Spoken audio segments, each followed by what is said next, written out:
या ठिकाणी सर्वांनी शांतता राखा. आपण खाली बसून घ्या मंडळी. खरोखर साहेब आपल्या विनंतीला मान देऊन या ठिकाणी आलेले आहेत. आपण एकदा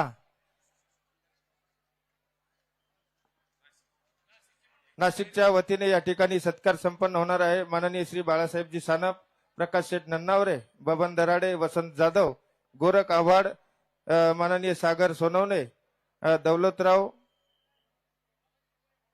आरगडे, गणेशजी गीते, ज्यांच्या ज्यांच्या नावाचा उल्लेख केलेला आहे त्यांनी अगदी लवकरात लवकर येऊन साहेबांचा या ठिकाणी सत्कार करावा. माननीय आमदार बाबूरावजी कदम कोळीकर साहेबांनी या ठिकाणी साहेबांचा सत्कार केलेला आहे.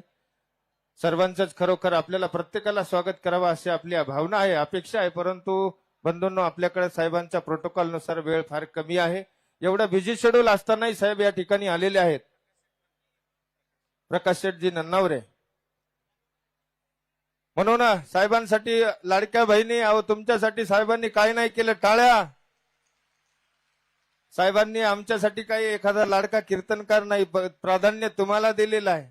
लक्षात घ्या. टाळ्या कशा झाल्या पाहिजे? टाळ्या आपल्या सगळ्या हदगाव नगरीमध्ये गाजल्या पाहिजे. जलिक को आग कहते हैं, बुझी को राख कहते हैं. जलिक को आग कहते हैं, बुझी तो राख कहते हैं. जिस आग से बारूद बनती है उसे देवा भाऊ कहते हैं, देवा भाऊ कहते हैं. एकदा जोरदार टाळ्या वाजून सर्वांनी स्वागत करायचं आहे. गणेशजी गीते. यानंतर या ठिकाणी ओम शांती प्रजापिता ब्रह्मकुमारी तर्फे माननीय मुख्यमंत्री साहेबांचे स्वागत. ब्रह्मकुमारी डॉक्टर आरती बनजी, डॉक्टर संजय पवार, योगेंद्र भाई यानंतर या ठिकाणी प्रास्ताविक पर विचार व्यक्त करतील आदरणीय मठाधिपती महंत श्री योगी बापू.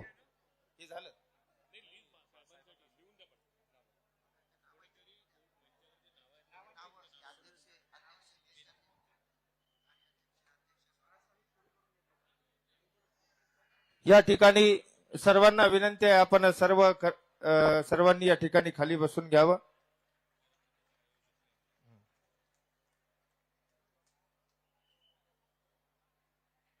यानंतर या ठिकाणी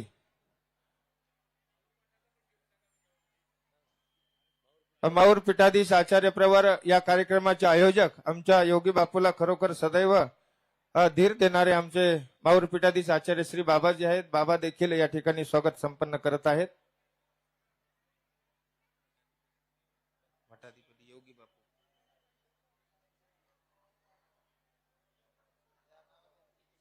यानंतर आपले प्रास्ताविकवर विचार व्यक्त करण्यासाठी या कार्यक्रमाचे आयोजक महंत श्री मठाधिपती योगी बापूंना विनंती आहे, आपण या ठिकाणी 5 ते 6 मिनिटांमध्ये आपले प्रास्ताविकपर विचार या ठिकाणी व्यक्त करावे. आता सत्कार आपल्याला सर्वांना हात जोडून विनंती. हो हे झाल्यावर करून या. सर्वांनी आता खाली बसून घ्या. साहेबांचं स्वागत संपन्न झालेलं आहे. यानंतर बापू, यानंतर मठाधिपती कार्यक्रमाचे आयोजक महंत श्री योगी बापू या ठिकाणी प्रास्ताविकपर विचार व्यक्त करतील. दंडवत. श्री गोपाल कृष्ण. साहेबांसाठी सर्वांनी जोरदार टाळ्या वाजवायच्या. एकदा माझ्या लाडक्या बहिणींनो, महाराष्ट्राचा जाणता राजा माननीय श्री देवेंद्रजी फडणवीस साहेबांचं आगमन हदगाव नगरीमध्ये झालेलं आहे. शब्दाला जागणारं नेतृत्व. 2018 साली साहेबांनी शब्द दिला होता, बापू मंदिराच्या कलशारोहणाच्या प्रसंगी मी येईल, आणि तोच शब्दाचा धागा. शब्दाला जाणणारी माणसं या जगात खूप कमी आहेत साहेब, आणि त्यामधले एवढ्या मोठ्या पदावर असून सुद्धा आपण हा शब्द पाळला. हा महानुभावांसाठी नाही, समग्र आमच्या तालुक्यासाठी एक आनंदाची बाब आहे साहेब. प्रथमतः मी तुमचं हदगाव नगरी आणि महानुभावांच्या वतीने मी सहर्ष स्वागत करतो. साहेबांनी 2018ला शब्द दिला, परंतु शब्दाला पुनरावृत्ती करण्यासाठी ज्यांचे साहेबांना आणण्यासाठी खूप मेहनत आहे. खरं तर साहेबांचा दिल्लीचा दौरा होता आणि भक्तांच्या आणि मित्राच्या हट्टापुढं साहेबही तिथे नाही म्हणू शकले नाही. आणि खरंच तुम्हा सर्वांचं प्रेम साहेबांवरती आहे. असे आमचे साहेब, परत एकदा साहेबांसाठी टाळ्या. दिलेला शब्द साहेबांनी पाळला. मी नक्कीच येईल, मी पुन्हा येईन, हा शब्द साहेबांनी मुख्यमंत्री होऊन परत साहेब या ठिकाणी उपस्थित झालेत. श्रीकृष्ण मंदिराच्या वतीने, आदरणीय श्रद्धेय कैवल्यवासी बापूंच्या वतीने बापूंना दिलेला शब्द आमच्या साहेबांनी पाळलेला आहे. या मंदिराच्या जडणघडणीमध्ये अनेकांचं योगदान आहे. त्यामध्ये निळकंठ तात्याजी ठाकरे यांनी सुद्धा चांगल्या प्रकारचं योगदान दिलेलं आहे. म्हणजे ते अविनाश भाऊंचे वडील आहेत. साहेब दररोज जवळपास 20 ते 25 हजार मंडळी या ठिकाणी उपस्थित होती. श्रीमद भागवत कथा आणि संस्थानाने जोडलेला हा परिवार, या सोहळ्यासाठी असंख्य हात लागलेले आहेत.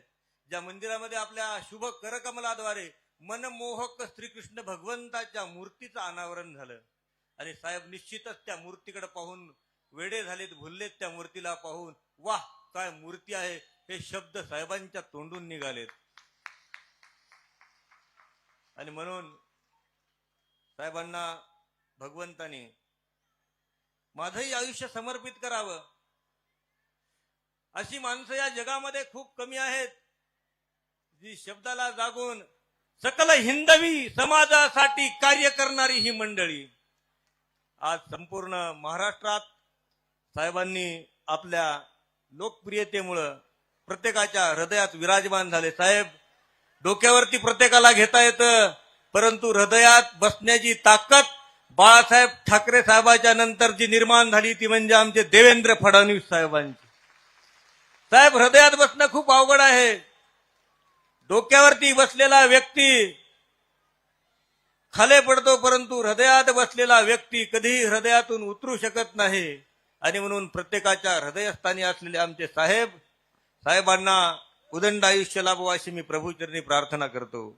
या मंदिराच्या कामामध्ये आदरणीय श्रद्धेय माहुरकर बाबा, आदरणीय श्रद्धेय महंत अजिंठा निवासी बाबाजी आणि या मंदिराचे इंजिनियर, आर्किटेक्ट सगळे नागपूरचेच आहे. साहेब योगायोग, हा अदृष्ट भगवंताचा हेतू आहे की सर्व नागपूरचे आणि आपणही नागपूरचे या उद्घाटनाला यावे. हा मान महाराष्ट्राचे प्रथम नागरिक पुरुष म्हणून आपल्याला प्राप्त होत असताना हा दैवी संकेत मनाशी बाळगून आपण या ठिकाणी आलात. आम्ही आपले खरंच आभारी आहोत. या मंदिरासाठी आर्किटेक्ट म्हणून प्रणय शशिकांतजी वांड्रे, दिलीप वसंतरावजी सरोदे ज्यांनी शिखराचं बांधकाम केलं, असे आमचे रमेशजी भोसले. आणि या सोहळ्यासाठी ज्या छत्रछायेत आपण बसलोत, आमचे माननीय आदरणीय श्री नागेशजी पाटील आष्टीकर साहेब यांनी याच्यासाठी बरंच योगदान दिलेलं आहे आणि बाकी आहे आणखी. साहेब मुख्याधिकारी नगर परिषद गौरवजी वाडेकर साहेब, सचिन भाऊ वाघमारे साहेब, गोविंदजी लोखंडे, बाळू उल्काने, सतीश भाऊ देशमुख, या सर्व अनेक मंडळीचे हात या ठिकाणी लागलेले आहेत. आणि हा सोहळा संपन्न होत असताना साहेब एक अंतरणामध्ये एक भगवंताची ज्योत निर्माण झाली. माझे साहेब या ठिकाणी आलेत आणि निश्चितच भगवंताने ही क्रिया स्वीकार केली. एवढा आपला दौरा बघताना साहेबांनी सांगितलं, मला फक्त मोदी साहेबांनी आणि शहा साहेबांनी बोलवलं नाही पाहिजे, मी निश्चितच येईल. आणि साहेब आपण आलात, आम्हाला कृत्य केलं, याबद्दल मी सर्वांच्या वतीने, इथे जमलेल्या तमाम सर्वांच्या वतीने मी आपल्या या ठिकाणी मी जाहीर आभार मानतो.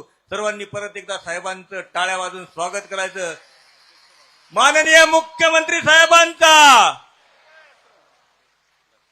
धन्यवाद. बापूजी खरोखर आपण या ठिकाणी आपले प्रास्ताविकपर विचार व्यक्त केलेले आहेत. खरोखर बघा ना, विचार करा, साहेब दिलेल्या शब्दाला जागून खरोखर आपल्याला या ठिकाणी आपल्या हदगाव नगरीमध्ये आलेले आहेत. पुनश्च एकदा साहेबांचं आपण सर्वांनी टाळ्या वाजून स्वागत करायचं आहे. यानंतर आमच्या माननीय मुख्यमंत्री साहेबांकडे जाऊन अनेक आपल्या पंथीय स्तरावर ज्यांनी खऱ्या अर्थानं सतत भेटी घेऊन कार्य करून घेतले, या ठिकाणी कवीश्वर कुलाचार्य आचार्य प्रवर अमरावती निवासी आचार्य श्री कारंजेकर बाबाजी महानुभाव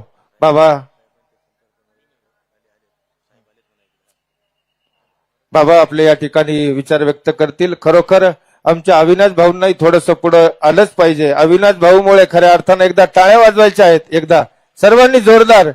मुख्यमंत्री साहेब खरोखर अविनाश भाऊंच्या शब्दामुळे इथपर्यंत आलेत. आम्हाला खूप मनस्वी आनंद झालेला आहे. यानंतर आपले विचार व्यक्त करण्यासाठी कवीश्वर कुलाचार्य आचार्य प्रवर मंत श्री कारंजेकर बाबाजी महानुभाव अमरावती.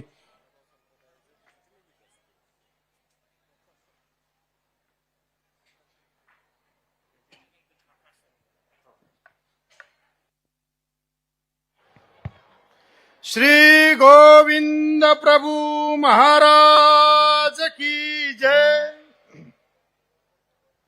श्री कृष्णदेव उखळाई या मंदिराचा कलशारोहण समारंभ खऱ्या अर्थानं आज संपन्न झालेला आहे.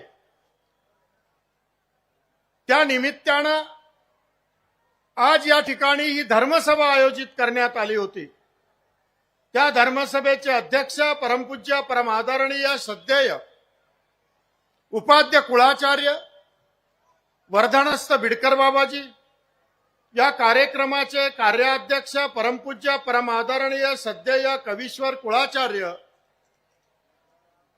कणाशी निवासी आदरणीय श्री खामणीकर बाबाजी, पारिमांडलाचार्य परमपूज्य परमादरणीय श्रद्धेय आचार्य लासूरकर बाबाजी, अखिल भारतीय महानुभाव परिषदेचे अध्यक्ष परमपूज्य परमादरणीय श्रद्धेय कवीश्वर कुळाचार्य विद्वांस बाबाजी, यासह सर्व उपस्थित असलेले महानुभाव संप्रदायातील प्रमुख आमणाय, संत, महंत, तपस्विनी आणि सहश्रद्ध अंतकरणानं प्रभू श्री चक्रधरांच्या श्री चरणावर श्रद्धा समर्पित करण्यासाठी उपस्थित असलेली सर्व मातृतुल्य पितृतुल्य मंडळी, आज या कार्यक्रमाला आवर्जून महाराष्ट्र राज्याचे मुख्यमंत्री आदरणीय देवेंद्रजी फडणवीस साहेब या ठिकाणी आपल्यात खऱ्या अर्थानं उपस्थित झालेले आहेत.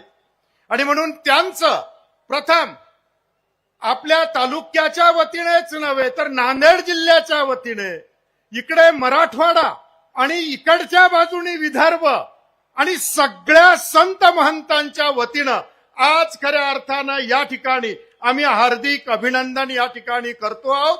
तुमचं स्वागत साहेब आम्ही करतो आहोत. अत्यंत महत्वपूर्ण असलेलं महानुभाव संप्रदायातलं हे ठिकाण, हदगाव तालुक्याच्या ठिकाणी असलेलं हे ठिकाण, इतिहास जर बघितला तर या मंदिराला, उखळाई या मंदिराला 500 ते 600 वर्षाचा इतिहास.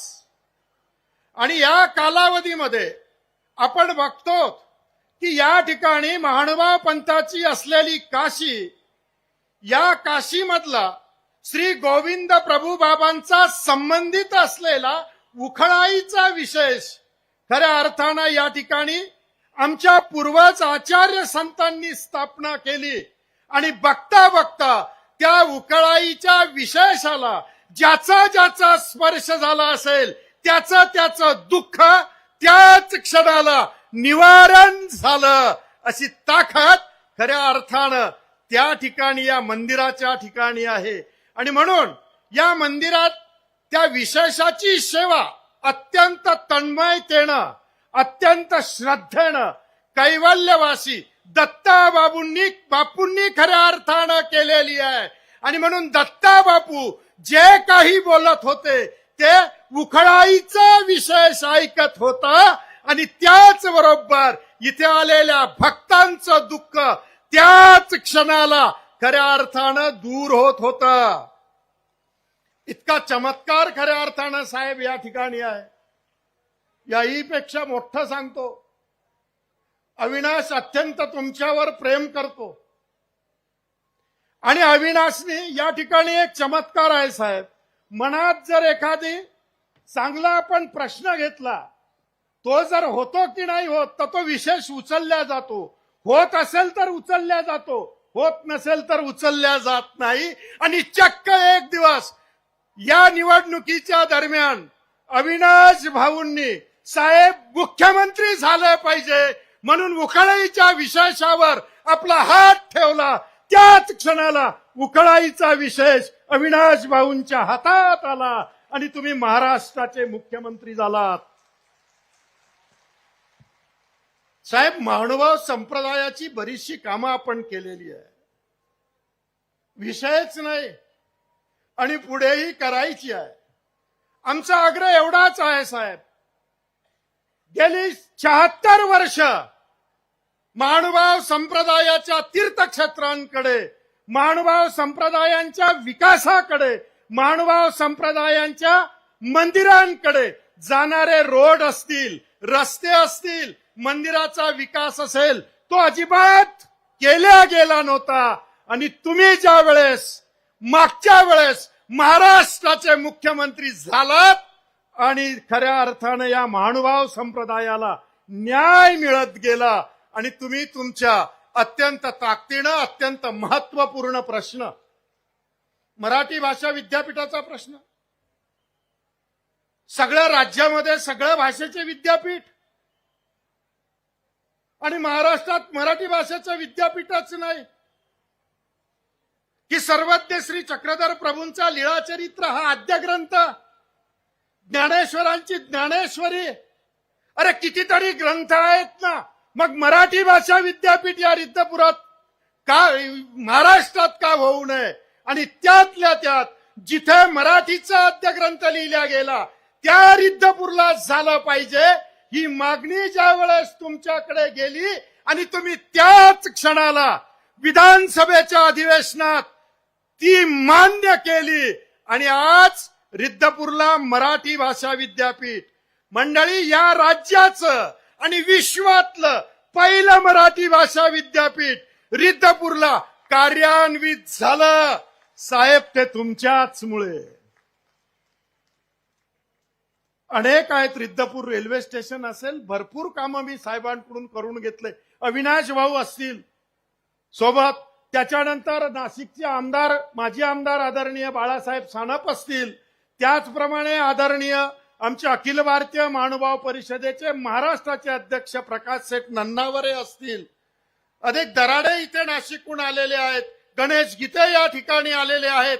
ही अनेक मंडळी खऱ्या अर्थानं साहेबांकडे सातत्यानं पाठपुरावा करत गेली आणि काम झालं. अजून एक महत्वाचं सांगतो महानुभाव संत मंडळी हो, गेल्या काही दिवसापासून एक चर्चा होती, अत्यंत परमपवित्र असलेला आमचं छिन्नस्थळी, पापाला छिन्न विचिन्न करून टाकणारं स्थान, आणि हे स्थान शनी देवगाव इथे बंधारा होण्यामुळे खऱ्या अर्थानं ते पाण्यात जाणार होतं. चर्चा सगळीकडे सुरू झाली, प्रत्येक जण फोन करायला लागला, बाबा साहेबांशी तुम्हाला बोलावं लागेल. त्या पद्धतीचं निवेदन दिलं. साहेब मार्ग नक्की काढतात, साहेबांनी मार्ग काढला. चिन्हस्थळीही पाण्यात बुडणार नाही, त्यापेक्षा शनिदेव गावचा बंधारा शेतकऱ्यांच्या कामी आला पाहिजे आणि म्हणून 3 किलोमीटरवर पुढे तो सरकवला आणि त्यामुळे छिन्नस्थळीचं मंदिर पाण्याखाली जाता जाता अबाधित राहिलं. हे काम खऱ्या अर्थानं साहेब आपण त्या ठिकाणी केलं. एक मागणी मागतो, खऱ्या अर्थानं मागू नये, पण मागतो की साहेब जाळीचा देव आहे, निवेदन दिलेलं आहे अविनाशजी की जाळीचा देव ते सावळेद्वार हा रोपवे झाला पाहिजे. साहेब, अनेकांना जाण्यासाठी त्रास होतो, पायऱ्याने जावं लागतं, म्हातारी माणसं खऱ्या अर्थानं जाऊ शकत नाही आणि म्हणून तिथं रोपवे खऱ्या अर्थानं तुम्ही एवढी मागणी मान्य कराल ही अपेक्षा खऱ्या अर्थानं या ठिकाणी करतो आहे. साहेब, हे मंदिर अत्यंत चमत्कारी आहेत, आपण दर्शन घेऊन आलात, परम पवित्र अशा ठिकाणी तुम्ही गेलात. तुमच्या मनातल्या ज्या काही मनोकामना असतील, इच्छा असतील, नक्कीच मी या सर्व उपस्थित असलेल्या भाविक भक्त आणि संतांच्या वतीनं मी उकळाईला प्रार्थना करतो की हे भगवंता, आदरणीय या राज्याच्या मुख्यमंत्र्यांच्या मनात खऱ्या अर्थानं जे जे असेल ते खऱ्या अर्थानं होऊ दे. ही मागणी तुमच्या वतीनं सगळ्यांच्या वतीनं खऱ्या अर्थानं मी या परमेश्वराच्या ठिकाणी करतो. बरगच्च मंडळी या ठिकाणी जमली. जिथे तुम्ही याल तिथे लाडक्या बहिणी आवर्जून गर्दी करतात आणि प्रचंड गर्दी खऱ्या अर्थानं त्यांनी केली. तुम्ही त्यांचे देवाभाऊ आहात. हा नवीनच नाव खऱ्या अर्थानं तुम्हाला फेसबुकद्वारे व्हॉट्सअपद्वारे खऱ्या अर्थानं नवीन पिढीनं दिलेलं आहे. आणि म्हणून आम्ही या ठिकाणी उपस्थित असलेले सर्व संत हीच प्रार्थना करणार आहे की अखंड कार्य या महाराष्ट्राच्या विकासासाठी अखंड कार्य सदैव तुमच्या हातून होत राहो ही प्रार्थना श्री चक्रधरांच्या श्रीचरणी करतो. लांबलेल्या शब्दांना थांबवतो. दंडवत प्रणाम. हॅलो. धन्यवाद बाबाजी. बाबाजींनी केलेली जी मागणी आहे ती अत्यंत रास्त आहे आणि माननीय श्री मुख्यमंत्री साहेब ही मागणी सुद्धा निश्चितपणाने पूर्ण करतील असा संपूर्ण महानुभाव पंथाला आम्हाला 100% विश्वास आहे. जोरदार टाळ्यांनी आपण या मागणीचं स्वागत करूया आणि साहेबांकडे आग्रह धरूया. यानंतर या व्यासपीठावरती या विचारपीठावरती कवीश्वर श्री भास्कर भट बोरीकर चरित्र व काव्य रचना हा ग्रंथ विमोचित होणार आहे. महंत श्री कृष्णराज बाबाजी पंजाबी शिक्रापूर यांनी या ग्रंथाचं संपादन केलेलं आहे. बाबांना विनंती आहे, त्याचबरोबर माननीय श्री मुख्यमंत्री साहेबांना विनंती आहे, आपण आपल्या शुभ हस्ते या ग्रंथाचं विमोचन करावं. महानुभाव पंथाला साहित्याची काव्याची एक मोठी परंपरा आहे आणि म्हणून याच परंपरेचं निर्वहन शिक्रापूर निवासी बाबाजींनी केलेलं आहे. या आधीही बाबांनी लीळा चरित्र असेल, श्री गोविंद प्रभू चरित्र असेल, स्मृतीस्थळ असेल,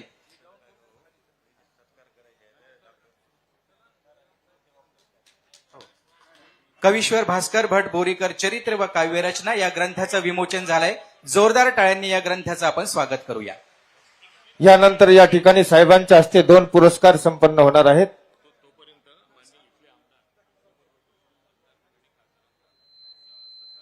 तोपर्यंत या ठिकाणी आमचे माननीय आमदार बाबूरावजी कदम साहेब कोळीकर हे या ठिकाणी आलेल्या सर्व राजकीय मान्यवरांचं स्वागत करतील. या ठिकाणी माननीय मुख्यमंत्री साहेबांच्या हस्ते या ठिकाणी एक गुरुस्मृती पुरस्कार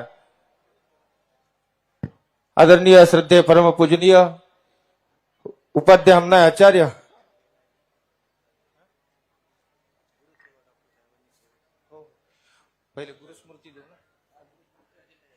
गुरुस्मृती पुरस्कार या ठिकाणी उपाध्याय हमनाय आचार्य आचार्य प्रवर मार्गदर्शक आचार्य श्री अजिंठा निवासी बाबांना या ठिकाणी गुरुस्मृती पुरस्कार या ठिकाणी देऊन खऱ्या अर्थानं गौरव करण्यात येणार आहे. श्री माननीय महाराष्ट्र राज्याचे लाडके मुख्यमंत्री तथा गृहमंत्री श्री माननीय देवेंद्रजी फडणवीस साहेबांच्या हस्ते या ठिकाणी उपाध्याय हमनाय आचार्य आचार्य प्रवर अजिंठा निवासी बाबाजी यांना गुरुस्मृती पुरस्कार देऊन सन्मानित करण्यात येत आहे. पुरस्कार या ठिकाणी वाचन करतील आमचे परमश्री नितीन दादाजी बांदकर.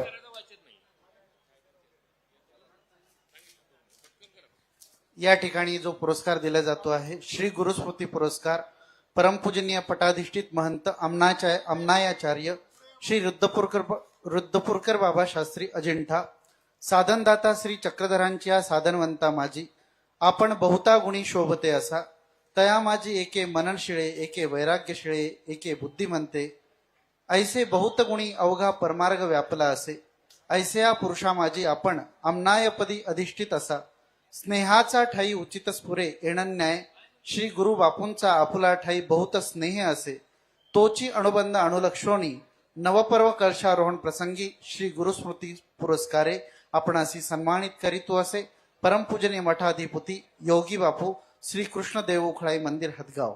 टाळ्यांच्या गजरामध्ये या ठिकाणी या पुरस्काराचा आपण आणि यानंतर गुरु सेवा पुरस्कार श्री माननीय डॉक्टर अंकुशराव देवसरकर तथा सौभाग्यवती शुभांगी मॅडम देवसरकर यांना या ठिकाणी कैवल्यवासी गुरुवर्य दत्ताबापूंची अत्यंत मनोभावे सेवा केली त्याबद्दल या ठिकाणी माननीय मुख्यमंत्री साहेबांच्या हस्ते गुरु सेवा पुरस्कार देऊन सन्मानित करीत येत आहे. आपण एकदा सर्वांनी जोरदार टाळ्या वाजवायच्या आहेत. डॉक्टर अंकुश विठ्ठलराव देवसरकर नांदेड. अनंत कोटी आशीर्वाद. आपण आपल्या परिवाराने निष्काम भावनेने अविरत केलेली गुरुसेवा, जेणेकरून आपण वैराग्य मूर्ती श्री गुरु दत्तांची अपार प्रसन्नता जोडलेली आहे. सदैव आपण साधू संतांची, समाजाची आरोग्य सेवा करीत आहात. परमार्गामध्ये अशक्त सेवेला प्रेमोपायाचे स्थान आहे. या दृष्टीने आपणही एक प्रकारे ईश्वर साधनाची सेवा करीत आहात. या सेवेला अनुलक्षून अनेकांना दुःखातून सोडून सुख देण्याचा आपला प्रयत्न असतो.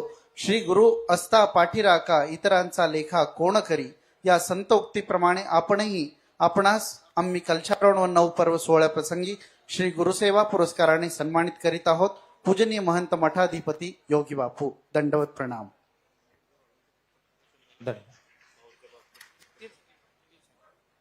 सर्वांना विनंती, आपण आता खाली बसून घ्या. या ठिकाणी आता साहेबांचा सत्कार संपन्न होणार आहे. आताच आपल्याला कवीश्वर कुलाचार्य आचार्य श्री बाबांनी सांगितलं की अनेक आपले जे प्रश्न 76 वर्षापासून जे रखडलेले प्रश्न होते ते आता या 5 वर्षामध्ये मार्गी लावले.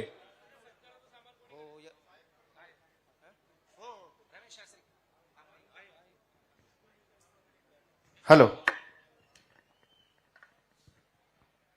कैवल्यवासी दत्ताबापूंनंतर अत्यंत चांगल्या पद्धतीनं कृष्णदेव उखळाई या मंदिराची सेवा आमचे आदरणीय योगीराज बापू सातत्यानं खऱ्या अर्थानं कैवल्यवासी दत्ताबापू गेल्यापासून त्यांच्या खांद्यावर ती जबाबदारी पडली आणि अत्यंत श्रद्धेनं, समर्पण भावनेतून आणि निष्ठेनं खऱ्या अर्थानं ते सेवा या मंदिराची पार खऱ्या अर्थानं पाडत आहेत. आणि म्हणून उखळाई देव हाही त्यांच्यावर खऱ्या अर्थानं प्रसन्न झालेला आहे.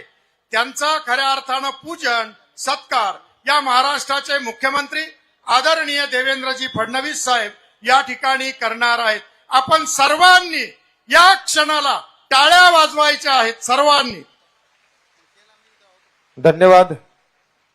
या ठिकाणी खरोखर बापू देखील बघा ना हो, पायात चप्पल न घालता या ठिकाणी खऱ्या अर्थानं आपल्या सर्व नांदेड जिल्ह्यामध्ये पायी परिभ्रमण करत अनेकांना माय बापू म्हणून तो वसा वारसा चालवत आहेत. ही मठाची जबाबदारी आपल्या खांद्यावर घेऊन सर्व हदगावकर मंडळींना सोबत घेऊन सर्व नांदेड जिल्ह्यातील साधू संतांना सोबत घेऊन खऱ्या अर्थानं या कार्यक्रम त्यांनी अगदी यशस्वी पार पाडून दाखवलेला आहे.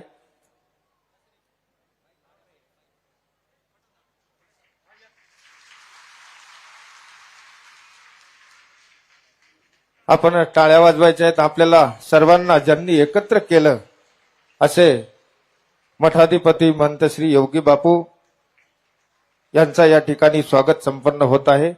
आदरणीय माननीय महाराष्ट्र राज्याचे लाडके मुख्यमंत्री तथा गृहमंत्री श्री माननीय देवेंद्रजी फडणवीस साहेब, धन्यवाद. स्वागत संपन्न झाले. यानंतर साहेबांचा सत्कार संपन्न होणार आहे. सन्मान चिन्ह तथा सन्मान पत्र देऊन या ठिकाणी मुख्यमंत्री साहेबांचा सत्कार संपन्न होणार आहे.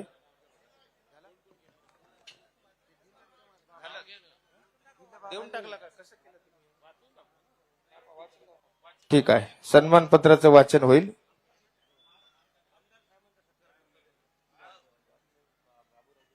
या ठिकाणी श्री माननीय बाबूरावजी कदम कोळीकर साहेब यांचा सत्कार बापू करतील. यानंतर सन्मान पत्राचं वाचन आमचे नितीन दादाजी करत आहेत. सन्मानपत्र. माननीय श्री देवेंद्रजी फडणवीस साहेब, मुख्यमंत्री महाराष्ट्र राज्य. महाराष्ट्र ही संतांची भूमी आहे. 800 वर्षापूर्वी सर्वज्ञ श्री चक्रधर स्वामींनी या मराठी मातेला भूषवित महाराष्ट्री असावे असे प्रतिपादन केले. याच विचाराला अनुसरून महानुभाव संप्रदायाची महाराष्ट्र ही धर्मभूमी झाली. सर्वज्ञ श्री चक्रधर स्वामींचे समता, शांती व विश्वबंधुत्वाचे विचार महानुभाव संतांनी समाजाला दिले. या संत परंपरेत 21व्या शतकात मराठवाड्याचे श्रद्धास्थान कैवल्यवासी पूजनीय श्री दत्ता बापूजी यांनी अतुलनीय काम केले. बापूंच्या समाजाच्या जडणघडणीमध्ये मोठा वाटा होता. सकल भूत मातृ प्रीती हे बापूंचे ध्येय उद्दिष्ट होते. जनमानसामध्ये माय व बापू हे बापूंचे संबोधन होते. कुणीही संसार त्रसित यावा व बापूंच्या दर्शनाने शांत व्हावा असे हे अलौकिक व्यक्तिमत्व. श्री गोविंद प्रभू स्पर्शित उखळीच्या विशेषाची बापूंनी आजन्म सेवा केली. याच उखळा मायेच्या अधिष्ठानावर बापूंनी भव्य मंदिर उभारले. या मंदिरावर भव्य असा कलश असावा आणि महाराष्ट्राचे प्रथम नागरिक माननीय मुख्यमंत्र्यांच्या हस्ते त्याचे उद्घाटन व्हावे हा बापूंचा मानस होता. तोच मानस विद्यमान मठाधिपती पूजनीय श्री योगी बापूंनी सेवाभावाने स्वीकारला. त्याचेच मूर्तरूप म्हणजे प्रस्तुत संपन्न होत असलेला कलशारोहण समारोह होय. मुख्यमंत्रीजी, आज आपण या ठिकाणी आलात हा केवळ संयोग नसून हा अदृष्ट दैवी संकेत आहे. श्री उखळा मायेच्या प्रसन्नतेने बापूंनी नेहमी गोरगरिबांची दीनदुबळ्यांची सेवा केली. महानुभाव पंथाचा नावलौकिक वाढविला. तोच बापूंचा वारसा आपण जपत आहात. स्थानाच्या संदर्भात लक्ष देऊन आपण ईश्वर कृपेचे धनी होत आहात. सर्वज्ञ श्री चक्रधर स्वामी विद्यापीठाच्या माध्यमातून त्यांच्या विचाराचा वारसा आपण जोपासत आहात. आपण आपल्या धर्मरूप सेवेतून महानुभावांच्याच नव्हे तर समग्र हिंदू साधकांच्या मनावर अधिराज्य करीते झाले आहात. साहेब, महाराष्ट्राच्या व महानुभावांच्या संत परंपरेचा आशीर्वाद आपल्या सोबत आहे. आपण आपल्या कर्तृत्वाने बहुतापरीने महाराष्ट्राची सेवा केलेली आहे. म्हणून प्रस्तुत सन्मानपत्र देऊन आम्ही आपणास गौरवित आहोत. आपलाच मठाधिपती पूजनीय श्री योगी बापू विद्वांस हदगाव. धन्यवाद. आपण एकदा टाळ्या वाजवायच्या आहेत. धन्यवाद. यानंतर या ठिकाणी खासदार नागेश पाटील आष्टीकर, माननीय आमदार अनंतरावजी बोंडारकर यांचं स्वागत बापू या ठिकाणी करतील. आपल्याला विनंती आहे यावं. हे खरोखर बापूंचे शिष्य आहेत. या सर्व आता बरीच राजकीय मंडळी आलेली आहे. सर्वांचंच नाव घ्यावं, सत्कार करावं, परंतु या सर्वांनी अगदी मनाभावातून बापूंचा शब्द पाळला, बापूंची सेवा केली. या सर्व मंडळींसाठी एकदा आपण सर्वांनी टाळ्या वाजवायच्या आहेत. यानंतर आपल्या या धर्मसभेचे अध्यक्ष उपाध्य कुलाचार्य आदरणीय श्रद्धेय परमपूजनीय आचार्य प्रवर श्री वर्धनस्थ बिडकर बाबाजी रनाईचे, किनवटचे आमदार श्री माननीय अनंतरावजी पाटील बोंडारकर साहेब यांचं या ठिकाणी स्वागत संपन्न होत आहे. यानंतर धर्मसभेचे अध्यक्ष बाबाजी, आपल्याला विनंती आहे आपण या ठिकाणी आपले अध्यक्षीय विचार व्यक्त करावे. कारण अध्यक्षांना कुठल्याही याचं बंधन नसतं, परंतु मी आपल्याला विनंती करेन, बाबा साहेबांना जायचं आहे, परंतु तरी देखील आपण या ठिकाणी आपले विचार अगदी कमी वेळेमध्ये व्यक्त करावे अशी आपल्याला करबद्ध विनंती. दंडवत. बटन दाबा बाबा, खाली बटन आहे. वसुदेव सुतं देवं कंसचाणूरमर्दनं देवकी परमानन्दनं श्रीकृष्णं वन्दे जगद्गुरुं. श्री गोपाल कृष्ण महाराज की जय. सर्वज्ञ श्री चक्रधर स्वामी की जय. श्री गोविंद प्रभु महाराज की जय. श्री दत्तात्रेय महाराज की जय. श्री चक्रपाणी महाराज की जय. आज या ठिकाणी अत्यंत पवित्र असा हा मंगलमय सोहळा आणि या सोहळ्याला पंथातून उपस्थित सर्वच आचार्यगण उपस्थित आहेत, ज्यामध्ये आज धर्मसभेचे कार्याध्यक्ष प्रामुख्याने उपस्थित कवीश्वर कुलाचार्य श्री खामणेकर बाबाजी, त्याचप्रमाणे कवीश्वर कुलाचार्य आदरणीय अमरावती निवासी श्री कारंजेकर बाबाजी, त्याचप्रमाणे पारिमांडल्य कुलाचार्य परमपूजनीय आचार्य प्रवर श्री जाळीचा देव तथा जळगाव निवासी श्री लासूरकर बाबाजी आणि या सभा मंचावर उपस्थित सर्वच कवीश्वर कुळातील आमनाई आचार्य, त्याचप्रमाणे सर्व आचार्य मंडळी, उपाध्य कुलातील सर्वच आमनाई आचार्य व आचार्य मंडळी, संत महंत, त्याचप्रमाणे ज्यांच्या येण्याने खरोखर एक नवचैतन्य या कार्याला आलेला आहे असे महाराष्ट्राचे मुख्यमंत्री आदरणीय श्री देवेंद्र भाऊजी फडणवीस. खरोखरच आपण सर्वजण भाग्यवान आहोत की ज्या सर्वज्ञ श्री चक्रधर प्रभूंनी 800 वर्षापूर्वी या महाराष्ट्रामध्ये ज्या विचाराचं नवचैतन्य निर्माण केलं ज्यामध्ये माणसाला जीवनाचं आवश्यक असलेलं अंग जे आवश्यक आहे त्या विचाराची धारा स्वामी श्री चक्रधरांनी अव्याहतपणे जो भगवान श्रीकृष्ण महाराजांचा संदेश आहे का निर्वैर सर्व भूतेषु एस मामेति पांडव, निर्वैर सर्व भूतेषु एस मामेति पांडव, याप्रमाणे स्वामी श्री चक्रधरांनी सुद्धा तो तत्वरूपी धागा या परंपरेमध्ये जोपासत आजपर्यंत ही 800 वर्षाची परंपरा आहे का ज्या चतुर्विध खाणी आहेत, ज्या जीवजंतूच्या खाणी आहेत, मनुष्याच्या खाणी आहेत, आणि यामध्ये असा उज्ज्वल विचार स्वामी श्री चक्रधरांचा 800 वर्षाची परंपरा आज या संप्रदायाला लाभलेली आहे. आणि तो उज्ज्वल विचार ज्या हातगाव नगरीमध्ये ज्या श्री गोविंद प्रभूंचा असलेला उखळाई विशेष आणि या विशेषाची सेवा ज्या आदरणीय व्यक्तिमत्व कैवल्यवासी बापूंनी केलेली आहे की ज्यांच्या नावामध्येच बापू म्हणजे एक केविलवाणा असा शब्द आहे. बापू या शब्दामध्ये एक नम्रता आहे. ते स्वतःही बापू आणि दुसऱ्यालाही ते बापू म्हणायचे. दुसऱ्याचं मन कसं जिंकून घ्यावं, नम्रता ही जीवनाला कशा प्रकारची एक ऊर्ध्व अवस्था प्राप्त करून देते, खरोखरच ते बापूच्या जीवनातून शिकण्यासारखा आदर्श होता. आणि ते आदर्शमय जीवन आज या समाजापुढे त्यांनी उभं केलेलं आहे. आणि त्या निमित्ताने त्यांच्यासोबत जो असलेला धर्म आहे, जी भावना आहे, त्या भावनेतून नैश्वर जीवनाचा प्रवास करत असताना असं एका सुभाषितकाराने म्हटलंय की भांगार कांता नरकात राया. भांगार म्हणजे द्रव्य, भांगार म्हणजे संपत्ती, धन, कांत म्हणजे स्त्री, विषय, उपभोग, हे नरकामध्ये आपल्याला नेणारे असतात.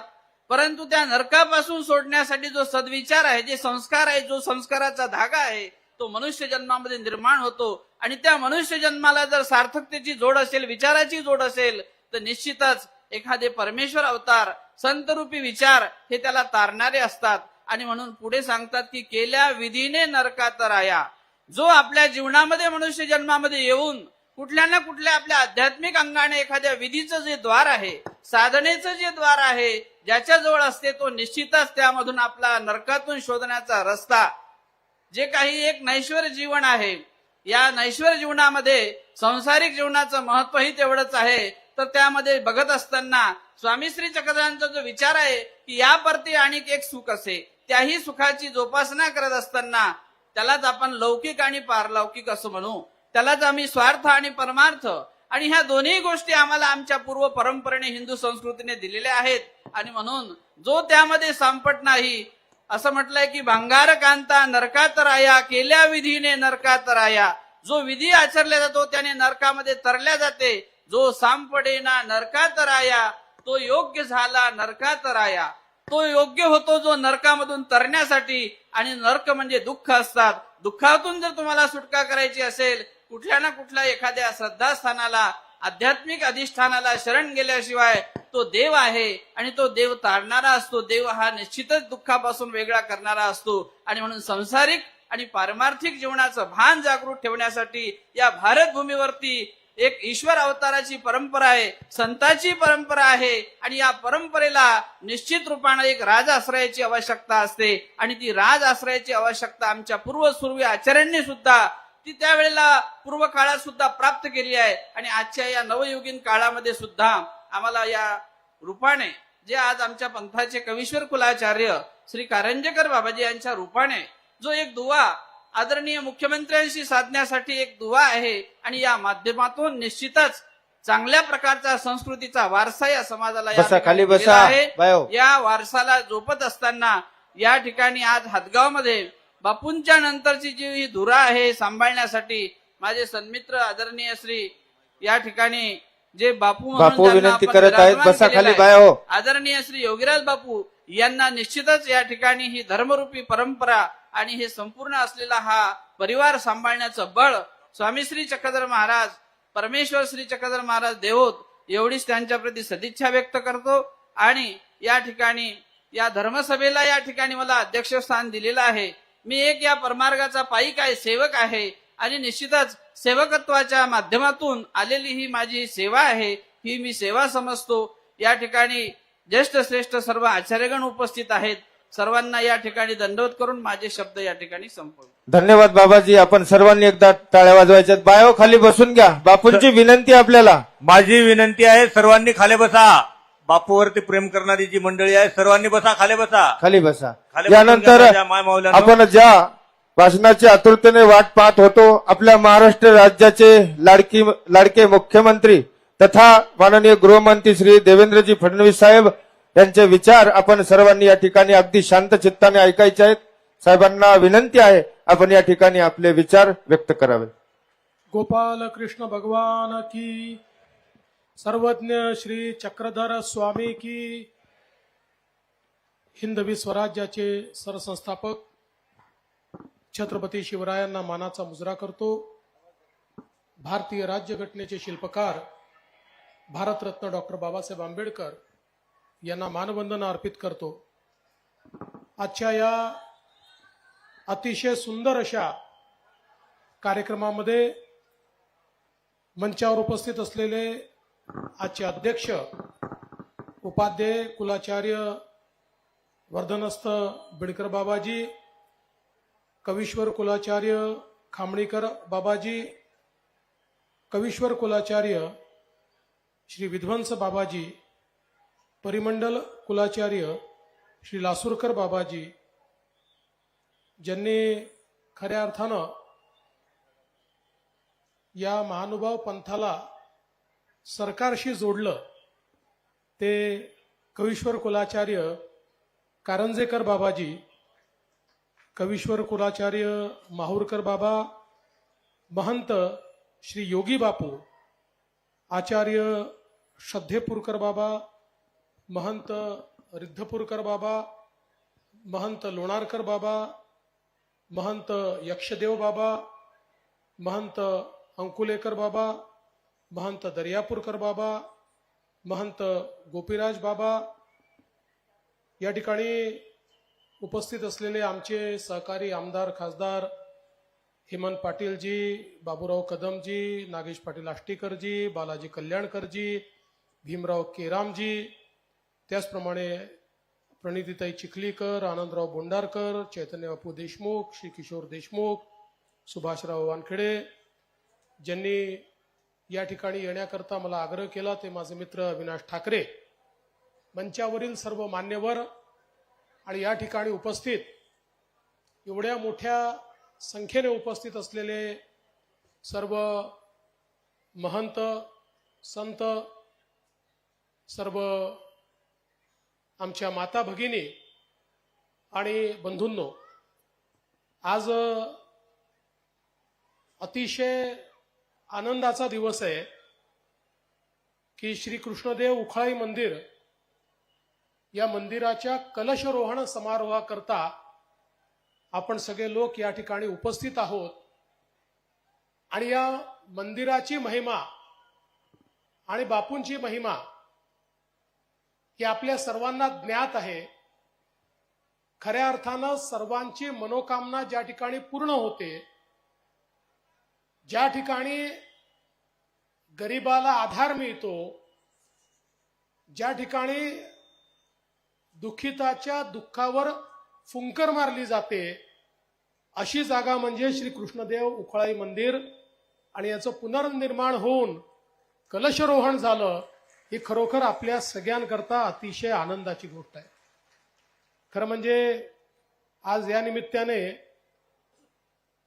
चक्रधर स्वामींना तर मी दंडवत करतोच, पण वैराग्य मूर्ती दत्ता बापूंना देखील या ठिकाणी दंडवत करतो.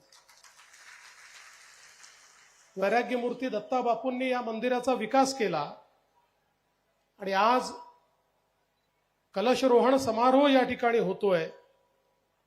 खरं म्हणजे आपण जर बघितलं तर आपल्या भारतीय तत्वज्ञानामध्ये आमच्या महानुभाव पंथांनी देखील कलशाचंच काम केलेलं आहे. आणि म्हणून हा कलशरोहण समारोह जो आहे हा अत्यंत महत्वाचा आहे असं मी या निमित्ताने समजतो. आज आपण जर बघितलं तर मराठी भाषेला अभिजात भाषेचा दर्जा मिळाला. जगातली देशातली प्राचीन भाषा म्हणून याला राजमान्यता मिळाली. पण ही राजमान्यता मिळण्याकरता जे काही वेगवेगळे मराठी भाषेचे पुरावे आपण दिले या पुराव्यांमध्ये एक महत्वाचा पुरावा लीळाचरित्र होतं की ज्याच्या माध्यमातनं ही भाषा किती प्राचीन आहे हे दाखवण्याचा आपण प्रयत्न केला आणि त्याचा स्वीकार देखील हा केंद्र सरकारने केला. आपल्याला कल्पना आहे की ज्या काळामध्ये आपला समाज हा विषमतेने पोखरलेला होता आणि ज्या काळामध्ये परकीय आक्रमकांच्या आक्रमणामुळे आपल्या इष्टदेवाची पूजा करणं देखील कठीण होतं, ज्या काळामध्ये आपल्याला हिंदू म्हणून घेणं देखील अडचणीचं होतं, अशा सगळ्या काळामध्ये सर्वज्ञ श्री चक्रधर स्वामींनी महानुभावाचा मार्ग आपल्याला दाखवला आणि केवळ मार्ग दाखवला नाही तर समाजातली विषमता दूर करणारा मार्ग दाखवला. जातीचा, पंथाचा, भाषेचा विचार न करता सर्व लोक एक आहेत, सर्व महानुभाव आहेत, अशा प्रकारचा विचार या ठिकाणी सांगितल्यामुळे एक समतायुक्त अशा प्रकारचा समाज हा संपूर्ण देशामध्ये त्या काळामध्ये तयार झाला. आणि आजही आपण पाहतो केवळ महाराष्ट्रात नाही तर देशाच्या कानाकोपऱ्यामध्ये आणि अगदी अफगाणिस्तानपर्यंत आपला महानुभाव विचार गेलेला आपल्याला पाहायला मिळतो. याचं कारण या विचारातली जी शाश्वतता आहे आणि खऱ्या अर्थानं गोपाल कृष्णांच्या ज्या लीला असतील त्यांनी जो एक शाश्वत विचार संपूर्ण संसारात दिलेला आहे त्यातला खरा विचार हा समाजापर्यंत पोहोचवण्याचं काम हे सर्वज्ञ चक्रधर स्वामींनी केलं. आणि म्हणूनच मला असं वाटतं की आज इतका मोठा संप्रदाय हा आपल्याला पाहायला मिळतो जो या ठिकाणी निश्चितपणे काम करतो आहे. खरं तर मला असं वाटतं की या उखळाईच्या विशेषाची जी काही महती आहे ती आपल्या सगळ्यांना माहिती आहे. आता बाबांनी एक गौप्यस्फोट देखील केला. मलाही माहित नव्हतं की अविनाशने देखील या ठिकाणी येऊन काही प्रार्थना केली होती. पण बाबा तुम्ही हे सिक्रेट सगळ्यांना सांगू नका, नाही तर अनेक लोक या ठिकाणी पोचतील आणि मग ईश्वराला देखील प्रश्न पडेल की आता नेमकं कोणाला शोधायचं. पण मला एक गोष्ट निश्चित माहिती आहे, ईश्वर जो असतो तो आपले खरे भक्त शोधत असतो. आणि मला असं वाटतं की आज बापूंनी ज्या प्रकारे म्हणजे मी येत होतो त्यावेळेस आमचे कोळीकरजी देखील बापूंच्या अनेक गोष्टी सांगत होते, कशा प्रकारे बापूंनी समाजामध्ये काम केलं, कशा प्रकारे समाजाला सश्रद्ध केलं, कशा प्रकारे समाजाची सेवा केली. आणि मला अतिशय आनंद आहे की आज आमचे योगी बापू देखील ती परंपरा चांगल्या पद्धतीनं या ठिकाणी चालवत आहेत. कारण ही एक अशी परंपरा आहे की जी परंपरा वर्षानुवर्ष शतकानुशतकं चालली पाहिजे.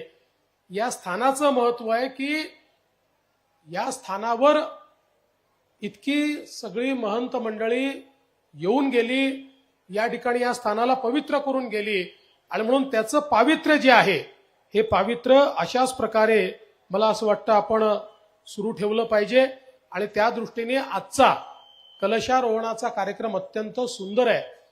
मगाशी ज्याचा उल्लेख बापूंनी या ठिकाणी केला, जी मूर्ती स्थापित करण्यात आलेली आहे ती इतकी सुंदर आहे. आपल्यापैकी अनेकांनी पाहिली असेल, कोणी पाहिली नसेल तर जाऊन बघा. त्या मूर्तीकडे पाहिल्यानंतर प्रत्यक्ष भगवंताचं दर्शन त्या मूर्तीमध्ये आपल्याला मिळतं आणि आपली नजरच हटत नाही. हे खरं तर भगवंतच आपली मूर्ती घडवून घेतो, पण ज्या कलाकारांनी, ज्या कलावंतांनी आणि शिल्पकारांनी ती मूर्ती घडवलेली आहे त्यांना मी वंदन करतो की त्यांनी हे जे काही दर्शन आपल्याला या मूर्तीच्या माध्यमातून दिलेलं आहे हे मला असं वाटतं अत्यंत महत्वाचं आहे. आणि म्हणून त्यांचंही अतिशय मनापासून मी या ठिकाणी अभिनंदन करतो. गेल्या काळामध्ये आपल्याला पंथाची सेवा करण्याची संधी मिळाली. खरं म्हणजे महानुभाव पंथाचे जे वेगवेगळे मंदिर आहेत, श्रद्धास्थळं आहेत, या पंथाचा वाढता प्रभाव पाहिल्यानंतर त्या काळामध्ये परकीय आक्रमकांनी, मुघलांनी वेळोवेळी आक्रमण करून अनेक आपले जे महत्वाचे श्रद्धास्थानं आहेत त्या श्रद्धास्थानांना खंडित करण्याचा प्रयत्न केला, त्यांना नष्ट करण्याचा प्रयत्न केला. परंतु आपला जो काही समाज आहे हा इतका सश्रद्ध समाज आहे की आक्रमणानंतर देखील सातत्याने आपल्या लोकांनी ती श्रद्धास्थळं जिवंत ठेवली. ज्या परिस्थितीत असतील त्या परिस्थितीमध्ये त्याचं संवर्धन करायचा प्रयत्न केला. आणि म्हणूनच ज्यावेळी कारंजेकर बाबांनी आम्हाला हे सांगितलं की आता ही जबाबदारी सरकारने घेतली पाहिजे आणि सरकारने या आमच्या स्थळांचा विकास केला पाहिजे, किंबहुना याची जी अवस्था आहे त्या अवस्थेला थोडंसं चांगल्या सुस्थितीत आणलं पाहिजे, आम्ही निर्णय केला. आणि मला अतिशय सांगताना आनंद वाटतो की अनेक स्थळं आहेत या ठिकाणी. अर्थातच श्री क्षेत्र रिद्धपूरचा आपण विकास आराखडा तयार केला आणि त्याचं काम आपण चालू केलंय. श्री क्षेत्र पांचाळेश्वर असेल, श्री क्षेत्र पोईचा देव असेल, श्री क्षेत्र जाळीचा देव असेल, गोविंद प्रभू देवस्थान विष्णूरचं असेल, अनेक ठिकाणी आपण मोठ्या प्रमाणात आता या ठिकाणी कामं सुरू केलेली आहेत. आणि सगळ्यात महत्वाची गोष्ट की ज्या मराठीचं साहित्य इतक्या मोठ्या प्रमाणात रिद्धपूरला निर्माण झालं आणि आजही मी तर असं म्हणेल की आमचे जे महानुभाव पंथाचे महंत आहेत हे जेवढ्या मोठ्या प्रमाणात या ठिकाणी साहित्य तयार करतात तेवढं इतरत्र होत नाही. मी जेवढ्या कार्यक्रमांमध्ये जातो तेवढ्या कार्यक्रमांमध्ये प्रत्येक कार्यक्रमात कोणाचं ना कोणाचं एखादं पुस्तक, कवितांचं असो, लेखांचं असो, लीळाचरित्रावरचं भाष्य असो, गीतेवरचं भाष्य असो, त्याचं विमोचन करण्याची संधी मिळते. त्यामुळे इतक्या मोठ्या प्रमाणात ही विपुल ज्ञान संपदा ही जी काही समाजाने तयार केलेली आहे, आमच्या बाबांनी, महंतांनी या ठिकाणी तयार केलेली आहे. आणि मला असं वाटतं की त्याचं संवर्धन झालं पाहिजे. आणि म्हणून आम्ही हा निर्णय घेतला होता की कुठल्याही परिस्थितीमध्ये रिद्धपूरला मराठी भाषा विद्यापीठ झालं पाहिजे.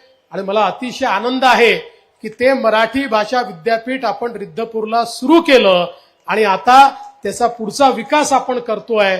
म्हणजे ज्या ठिकाणी लीळाचरित्र लिहिलं गेलं, ज्या ठिकाणी मराठीचे अनेक ग्रंथ लिहिले गेले, त्या ठिकाणी खऱ्या अर्थानं मराठी भाषा विद्यापीठ झालं, याचा मला अतिशय आनंद आहे.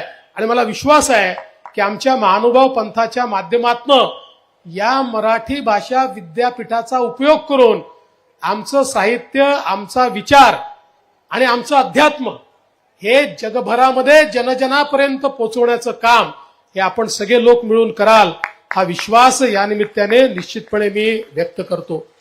आज खरं म्हणजे या अतिशय चांगल्या कार्यक्रमाच्या माध्यमातून मी मंचावरील सर्व महंत मंडळींना आश्वस्त करू इच्छितो की आपण हे काम हातामध्ये घेतलेलं आहे. जवळपास 20-25 ठिकाणचं काम काही ठिकाणी सुरू झालं आहे, काही ठिकाणी सुरू होत आहे. सगळं काम काही वर्ष-2 वर्षात होत नाही.